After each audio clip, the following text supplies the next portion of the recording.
Hello, welcome to my travel series. In 2016, I went to travel to Japan visiting 6 cities, technically about 9 towns in 17 days on a national japanrailpass.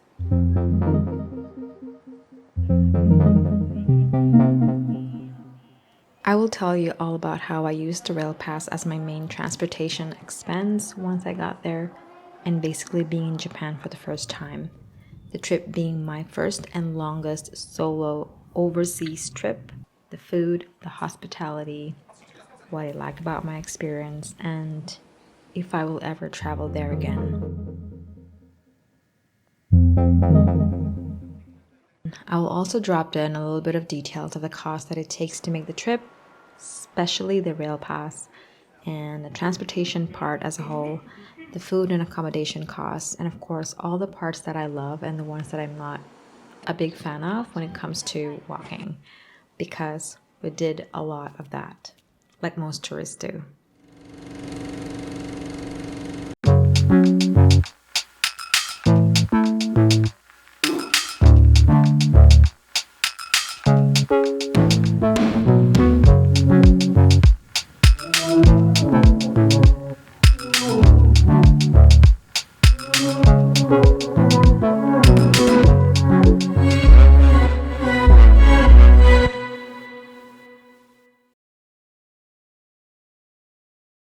Japan Rail Pass, often referred to as the JR Pass, is a cost-effective and convenient ticket designed for tourists visiting Japan.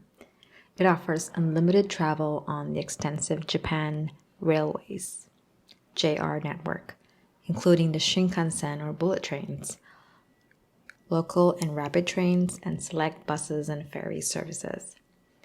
Available exclusively to foreign visitors holding a temporary visitor status, the JR Pass was an excellent option for exploring Japan's diverse regions, from the busy cities of Tokyo and Kyoto to the scenic landscapes of Hokkaido and Kyushu. Passes can be purchased for 7, 14, or 21 consecutive days, allowing travelers to experience Japan more extensively, from north to south, literally.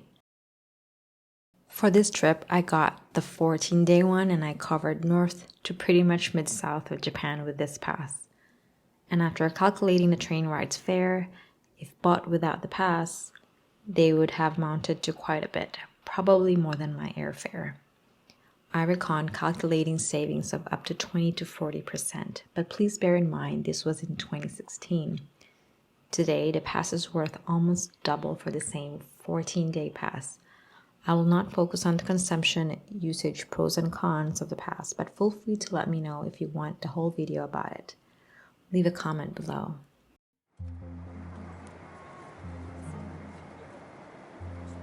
So on the first day, I landed in Narita and was welcomed by the rain, which I didn't mind. And I exchanged my Japan Rail Pass purchase order for the actual card, or the actual pamphlet, if you may. I was pretty much sleepless, but I had to rush to check in my luggage. Obviously, I struggled in Shibuya, although I'm not surprised at all about the rush. But I didn't allocate for a Koroneko luggage service for this leg part of my trip, so dragging of the big suitcase inside the train to Shimokizawa was quite a nerve-wracking stint for a first day.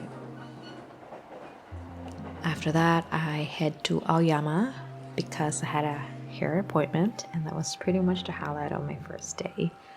I got a lovely surprise stumbling upon the Meiji Jingu foliage of this ginkgo tree avenue, and I was even more impressed when I got to the salon. As it was my first time, it was intentional that I didn't cut my hair for like a year or so to get one in Tokyo, but I definitely did not intended to be so amazed at every corner. Ginkgo trees on the way to the salon, the evergreen inside next to the wash basin.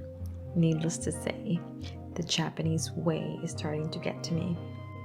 Because I clearly had lack of sleep from my flight and going straight to accommodation, haircut, and then treatment appointment, I went on to grab a simple dinner and had a nice nice walk around Shimokitazawa, and that pretty much wrapped up day one.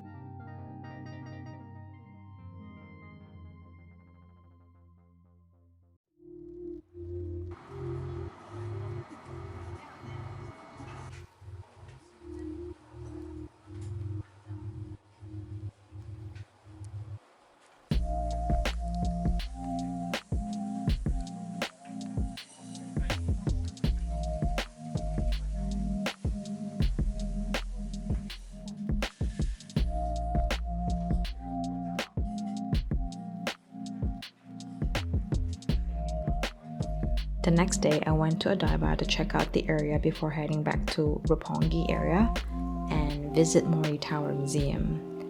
Ended the night with a stunning view of Tokyo Tower.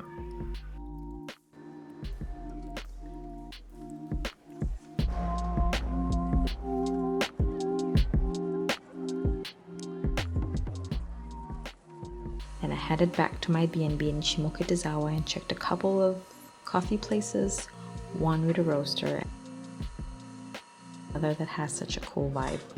I think it's called Segafredo, which is a coffee brand, I believe, and it happened to be wool-manned entirely by ladies. It was a franchise, definitely, but it had a lasting impression on me. Now, this is my last day in Tokyo, and I wanted to have a dry run of my big trip the next morning, so I navigated to Tokyo Station, which I'm slowly realizing is quite a maze, especially with the construction going on back then. There was a major Ginza line being reconstructed for the upcoming 2020 Olympics. After that, I reached Tokyo Station and went straight to check out the surrounding premises around the palace, had a little stroll along Ginza, before I head back to Shimokitazawa for a simple dinner. I decided to indulge a little more with coffee and waffle for dessert and a convenient red wine to end the night before the big day tomorrow. Surprising and a short delay because of the big earthquake.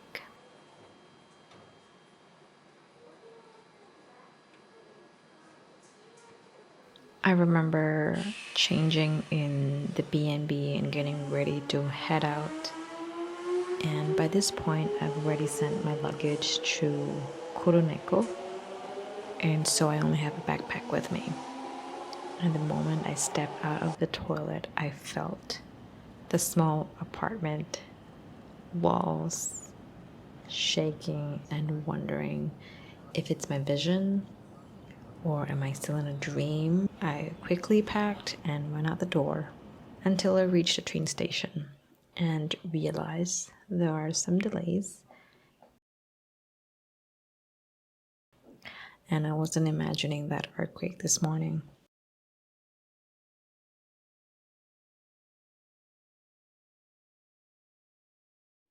What a joy it was to ride Hayabusa Shinkansen.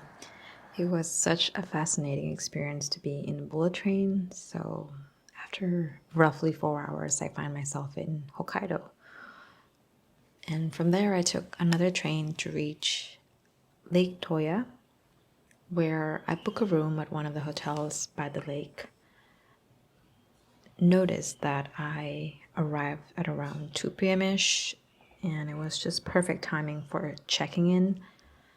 It was way colder now, definitely, but also take note that it's pretty dry. This place called Boyote Restaurant, which happened to be nearby.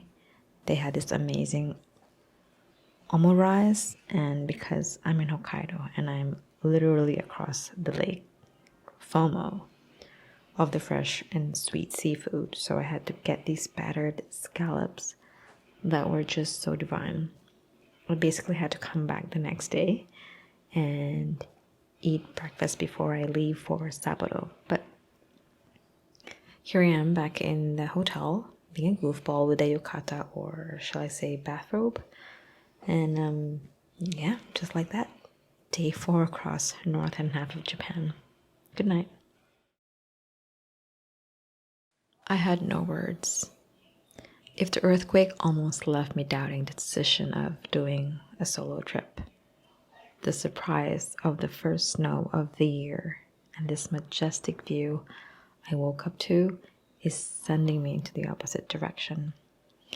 There was marvel in every cell of my body, and this has nothing to do with my sleep in this lovely room because I didn't have much rest. As I was still getting acquainted to the country and in the most northern part, no less, in a season that I never experienced before, which was supposed to be autumn, and now I get to experience winter too. And in no way I would doubt the excitement and anticipation built up in months leading to this day. I'm exaggerating. How could I not? I basically danced in that room by that window, watching Nakajima Islands get washed up by the mist.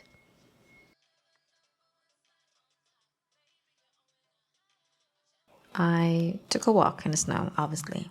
I had to. I felt so happy, and this is probably one of the happiest moments I had on this trip, if you still can tell.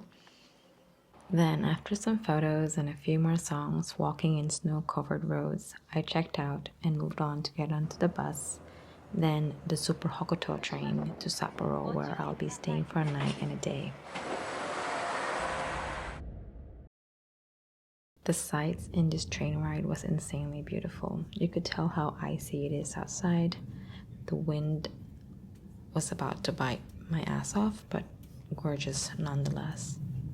Happy to be inside the train for sure. Grateful and embracing discomfort is all I'm saying. Over at Sapporo, I went a little overboard with souvenirs. Good thing that for this part of the trip, I'll be sending my luggage all the way to Kyoto for a much later part of the holiday.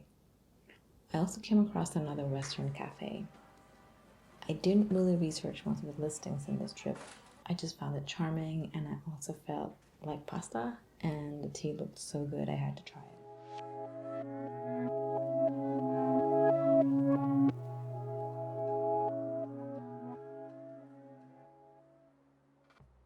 Later that night, I went on a hunt for this ramen place. This I know I googled and read blogs about, with really good reviews of Sapporo ramen. And I did not fail in finding this shop, but it was closed, so I had no choice but to walk back with defeat, and instead I helped myself to check out these succulent looking tomatoes at the nearby grocery. Still a win, I guess. It's not every day I'll be in Sapporo having a free ride on a winter season I never prepared for and absolutely blown away by, so later that night I just strolled around checking the clock tower, finding differences and patterns across two cities so far, Tokyo and Sapporo, which before this trip I only really experienced through animes, manga, Yukio Mishima, Banana Yoshitomo, Haruki Murakami, and a few live actions from when Eiga festivals were ongoing in Manila. The next day I went to Otaru to check out the canal and soak in more of the coast.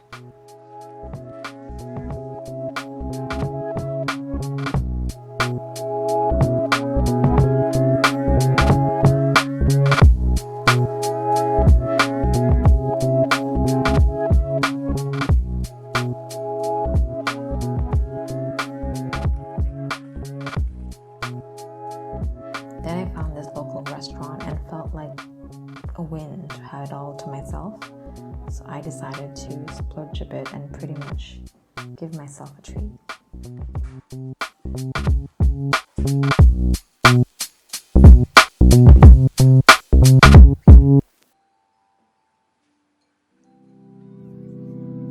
Then, of course, I had to walk it off.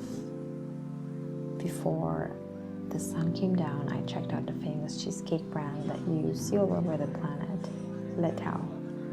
I didn't have a photo of the amiable tower of Otaru, but here's one with cheesecake and the tea I had inside the shop. More strolling at night followed, and the city just looked so beautiful.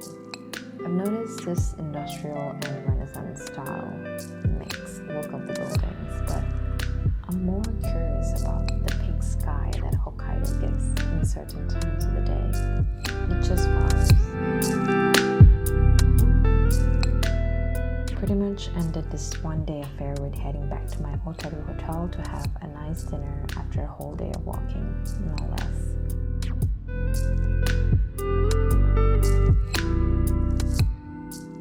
The next day I woke up to reality of leaving my short-lived winter wonderland for a continued autumn in Onomichi. So I headed to CTS Airport, traveled all the way back to Sapporo, and then catching the train to New Chitose Airport, and take a flight to Osaka, and from there, another bullet train to Onomichi. It was already late when I arrived, so here comes the first of many challenges of this trip. Well, it wasn't really much of a challenge, because it was just a staircase, would probably backpack half my weight. To get to my guest house located on top of the hill, I just had to climb this. The climb was all worth it in the end, as I was welcomed with Gyokuro tea with a view of the Onomichi port.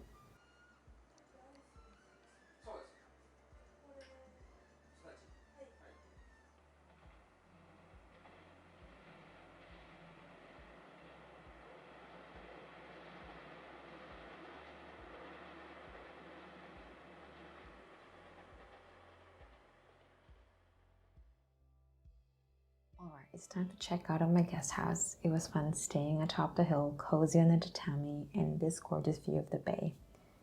It was raining when I lounged on the cafe downstairs and went on to explore Senkoji Temple before my brunch.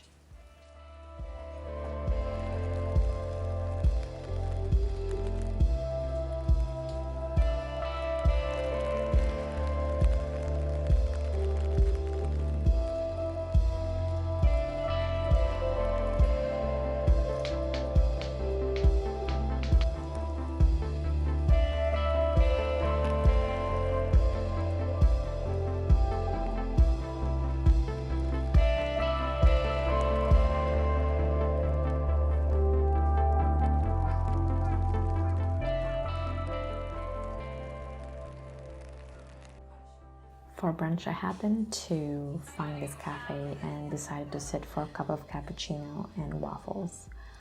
I got this Goshuin cho for my temple visit and then started my Goshuin collection. I learned so much about scents this first time that I'm doing it way better in my upcoming solo trip this November. Fingers crossed. I then dropped off my expedition bag at the new hotel. It wasn't quite check-in time yet, so in the afternoon, I spontaneously hopped on another Shinkansen to Hiroshima train to visit Miyajima Island. So that's a couple of short local train rides and a ferry trip all covered by the japanrailpass. Since the waffle energy was running out, I was lucky to still find plenty of food stalls and oyster booths open for business. But that's not surprising with the sheer amount of locals and tourists at this time. I instantly thought I should come back here in the day on my next trip.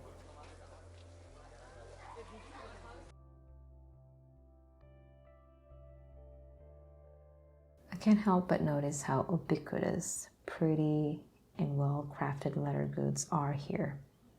I didn't have the space for it, but I just couldn't resist this leather shopper and pointy block heel shoes, so I got them. Now it's time to check in at my hotel near the port for another adventure tomorrow. I'll see you in part 2 of my solo trip. Thanks for watching.